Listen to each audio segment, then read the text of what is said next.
सभी को देख के बहुत खुशी हो रही है, क्योंकि हम सब परमेश्वर का परिवार है। धन्यवाद पास्टर दिनेश, बहुत दिनों से मुझे बुला रहे थे यहाँ पे, और फाइनली यहाँ पे आने के लिए परमेश्वर मदद किया। और उस अद्भुत वर्शिप था, और वर्शिप टीम के लिए एक बार ताली बजाएंगे। और इस वक्त हम ब्रीफली एक वचन सुनेंगे, क्योंकि मेरे बाद ब्रदर लेनिन भी है और हमारे साथ उनको देखना बहुत आनंद का विषय है, और बहुत दूर से आए हैं। तो अभी हम वचन में जाएंगे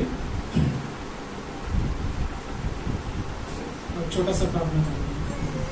परमेश्वर धन्यवाद प्रभु इस सुंदर दिन के लिए।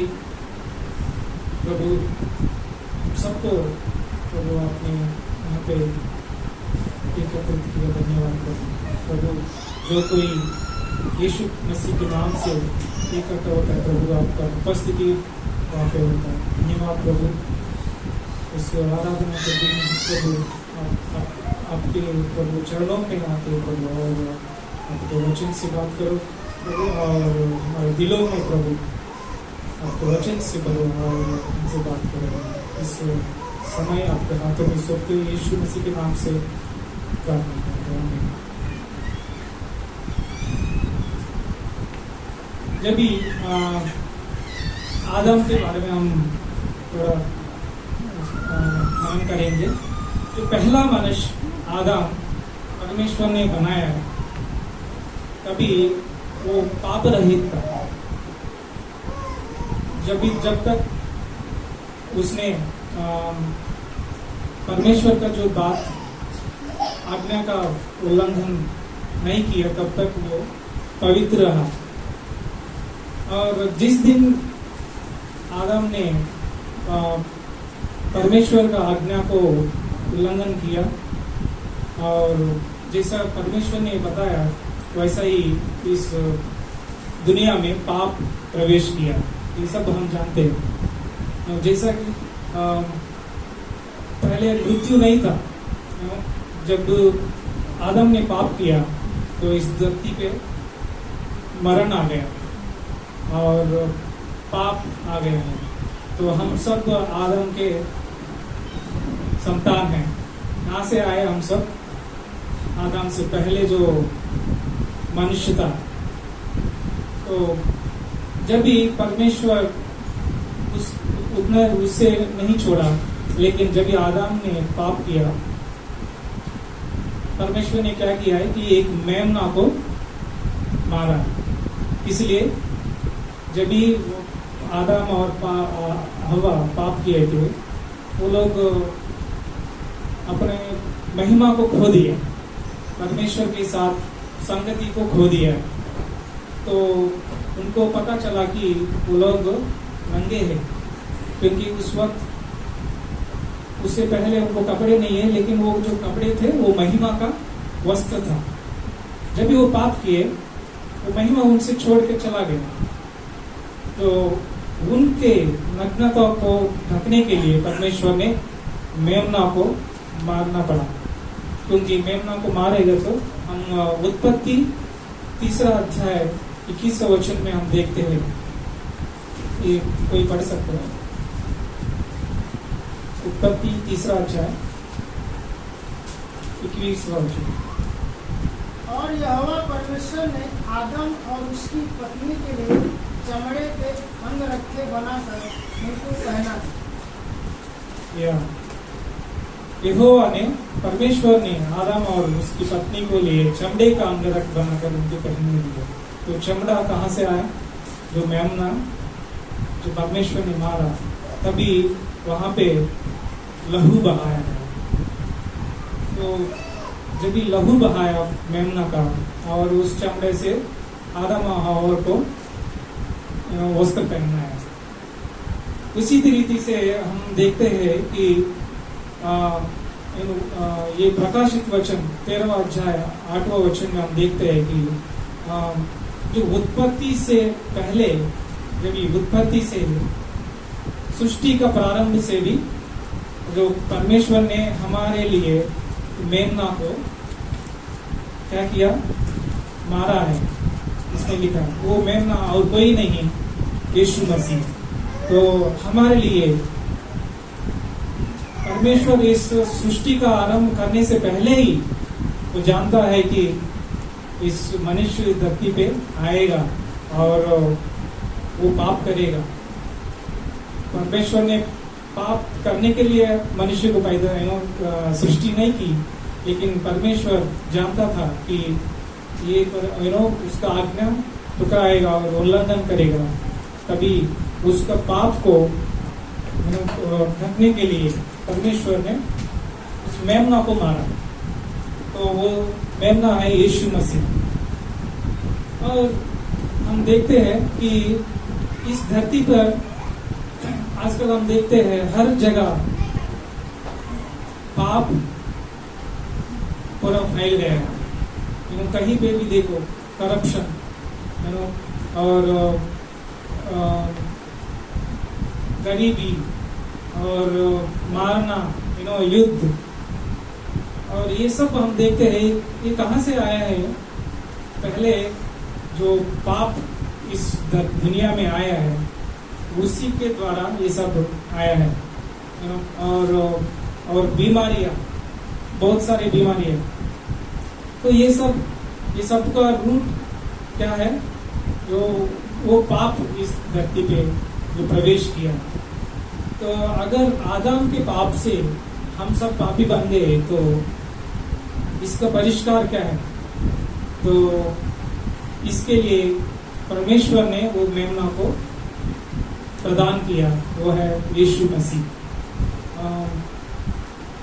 सारे समस्याओं का पाप अगर कारण है तो ये सबका परिष्कार कहाँ से मिलेगा? यीशु मसीह से हमको मिलेगा। और सारे समस्याओं का सॉल्यूशन यीशु मसीह है।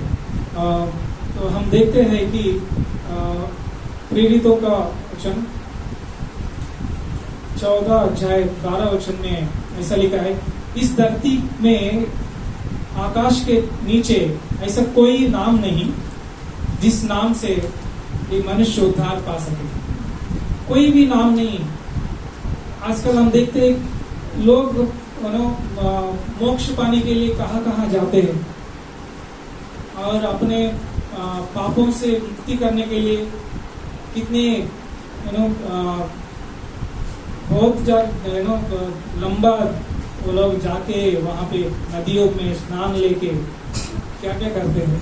वो लोग सोचते हैं कि वहाँ से हम ये सब करने से हमको मुक्ति मिलेगी, लेकिन जो उसकी खुद के अंदर ही है, उसका जो हृदय में भरा हुआ पाप वो नहीं धो सकता है। वो कहीं कहीं घूमते हैं मुक्ति पाने के लिए, लेकिन खुद की हृदय में सो पाप को शुद्ध नहीं कर सकता। लेकिन वचन कहते हैं कि यीशु मसीह का लहू के द्वारा, कोई भेड़ बकरियों का लहू से नहीं, लेकिन यीशु मसीह का लहू के द्वारा पाप शुद्ध होता है। इसलिए 2 कोरिन्थियन 3 अध्याय 17 वचन में हम देखते हैं, जो कोई यीशु मसीह में है वो नई सृष्टि बन गई और पुरानी बातें बीत गई और सब कुछ नया हो गया। अभी जब भी यीशु मसीह में तुम विश्वास रखते हो, उसी वक्त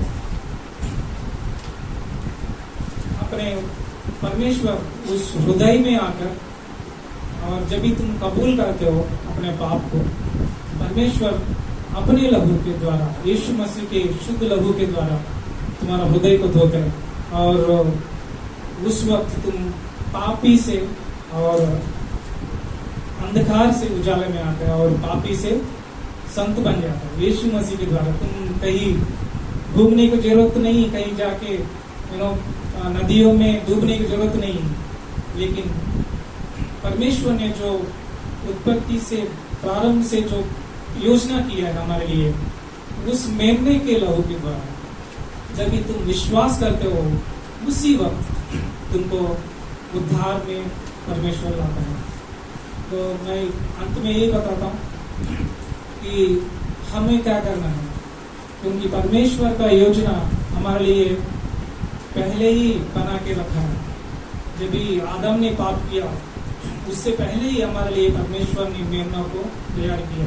और 2000 साल पहले इस धरती पर परमेश्वर अपना पुत्र को जो कहलाता है परमेश्वर का मेमना, इस धरती पर उसी के लिए आया है और उस कार्य को पूरा किया है। इसके लिए वो पूरा क्रूस पर ये कार्य को पूरा किया, और जो भी उस पर विश्वास करता है और वो अनंत काल का जीवन पर परमेश्वर देता है, करके बोलता है। तो हम अंत में ये देखते हैं, प्रकाशित वचन 3 अध्याय 20 वचन आप एक बार पढ़िए। प्रकाशित वचन 3 अध्याय 20।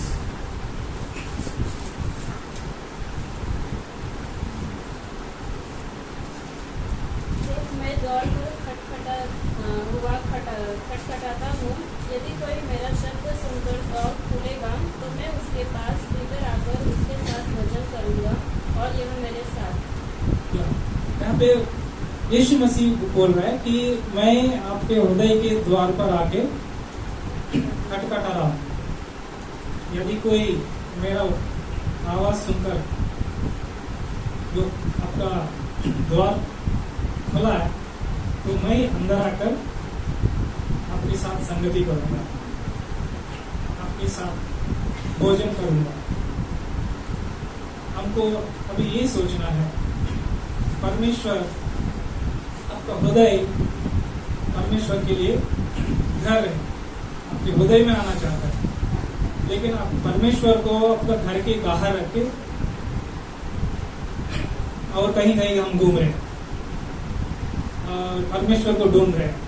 परमेश्वर आपके खुद के घर के दरवाजा को खटखटा रहा है, लेकिन हम परमेश्वर के लिए हम दरवाजा नहीं खोलते, तो वो अंदर नहीं आता। एक छोटा सा कहानी बताता हूँ। एक राजा था, वो उसका राज्य में 2 लोगों को उसने चुना जो उस राज्य के लिए अच्छा काम किया। तो वो क्या करता था, वो दोनों को एक बहुमान क्या वरदान गिफ्ट देना चाहता था, तो तोहफा। उसने 2 मनुष्य जो अच्छा काम किया, तो उनको पूछा कि आप दोनों, एक को पूछा, आपको पहले वाला को पूछा आपको क्या चाहिए। तो पहला जो आदमी बोला कि मुझे एक अच्छा घर बांध के दे दो, मेरे घर अच्छा नहीं है, बस इतना काफी। तो उसने बोला, राजा ने, वो तो इतना तो नहीं करके दूंगा। तो राजा ने उसको अच्छा महल जैसा घर बना के दे दिया, और दूसरा आदमी को पूछा कि मैं तुम्हारे लिए क्या करूं। तो उसने बोला, राजा मुझे कुछ नहीं चाहिए, बस आप एक बार मेरे घर पे आओ खाना खाने के लिए। तो राजा बोला ओके ठीक है। जब भी फिर सब लोग बोलते थे, अरे तेरा घर कैसे टूटा फूटा है, उसमें राजा को बोला रहे इतना गरीबी आदमी के पास राजा आएगा तो कैसे रहेगा। लेकिन राजा ने ये नहीं सोचा कि वो कैसा आदमी है, कितना गरीबी है। एक दिन आया और राजा ने उसके घर पे गया, तो उस घर पे आके जो भी उसने बनाया वो खाना खाया, और उसके बाद वो चला गया। फिर दूसरे दिन देखा तो पूरा राजा का जो सेना है और उनका जो पूरा मंत्री वो सब लोग कहाँ है, गरीबी वाला का घर पे आके सब महल बना के दिया, और उसका जो घर जाने का रास्ता है पूरा हाईवे जैसा बना के दे दिया। क्योंकि राजा ने उस घर पर आके प्रसन्नित हुआ और उसने खुद से सोचा कि मैं इस आदमी के लिए कुछ करूं, और खाली घर बना के नहीं दिया, उसके लिए इतना बड़ी बात है कि राजा ने उस घर पर आया, तो पूरा नगर सब लोग जानते हैं कि ये आदमी कौन है, और वो राजा आने से उस घर को महिमा आ गई। तो ये वैसे उसी रीति से परमेश्वर क्या करता है, हमारे घर में आना चाहता है, ऐसा नॉक कर रहा है, तो हम हमारे घर में आएगा परमेश्वर, राजाओं का राजा। वो बहुत लोग क्या सोचते हैं, परमेश्वर का आशीष के लिए चर्च में आते हैं, लेकिन हमको क्या चाहिए, उद्धार पहले चाहिए, हमारे पाप से मुक्ति चाहिए, तो वो देने वाला यीशु मसीह एक ही है पूरा संसार में। तो जब हम यीशु मसीह को हमारा हृदय में ग्रहण करेंगे तो हमको उद्धार ही नहीं, साथ साथ उनके साथ आशीष मिलेगा। तो यहाँ पे आशीष को मांगने की जरूरत नहीं, बीमारी से चंगा होने की जरूरत नहीं, पहले पाप से उद्धार पाने की जरूरत है। जब भी हमको उद्धारकर्ता की जरूरत है, जो वो शांति का राजा हमारे हृदय में, हमारे जीवन में आएगा, तो शांति अपने आप परमेश्वर हमें देता है।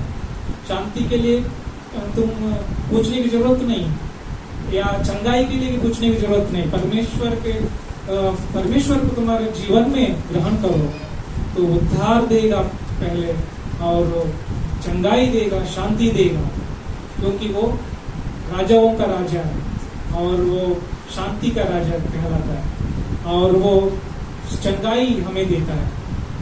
और अंत में वो हमके क्या वादा किया, अनंत काल का जीवन। हालेलुया।